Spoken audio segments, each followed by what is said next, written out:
সেভাবে রথকে নিয়ে যেতে হবে, তাহলে আমাদের মাসির বাড়ি ঠিক জায়গায় আমরা পৌঁছে দিতে পারবো। সেভাবে বলবো খুব আস্তে আস্তে। রথের উপরে যারা আছেন তাদের কাছে আমরা অনুরোধ করবো একটু বসে পড়ুন, প্রভুকে দর্শনে যাই, দর্শন করতে দিন। শুরু করুন, দর্শন করতে ঘোড়ার দিকে যাবিয়ে, খাওয়া ঘোড়ার দিকে যাবিয়ে রথ টাইম শুরু করুন।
দেখুন প্রভু জগন্নাথ দেবের কি অসীম কৃপা।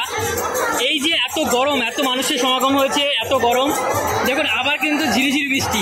প্রভু জগন্নাথ দেব যখন মাসির বাড়ি যাচ্ছেন তখন কিন্তু আবার দেখুন আস্তে আস্তে আস্তে আস্তে আবার কিন্তু বৃষ্টি শুরু হয়েছে। এই একটা অসাধারণ দৃশ্য, জনসমুদ্রে মুক্তিপাড়া পরিণত হয়েছে। স্নেহে এবং আজকে ইয়েতে তাদের ভক্তিতে কিন্তু এক জায়গায় মিলিত হয়েছে।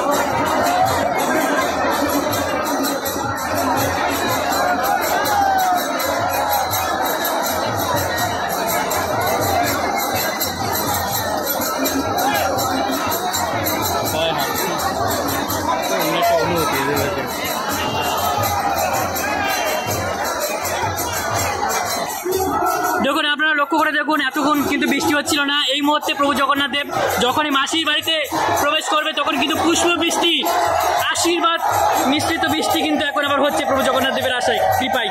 দেখুন আপনারা সেই দৃশ্য, এবং শুধু সামনে না পিছনেও কিন্তু জগন্নাথ দেবের রথের পিছনেও কিন্তু একটা সমুদ্র, একটা জলোচ্ছ্বাস সেটা কিন্তু যাচ্ছে, আপনারা সেটাই দেখতে পাচ্ছেন এখন।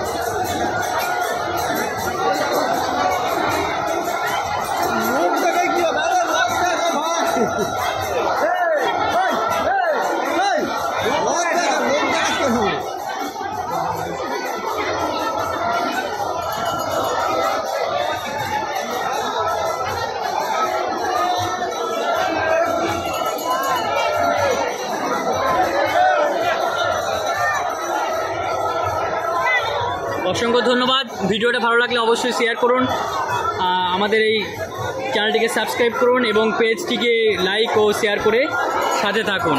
অসংখ্য ধন্যবাদ।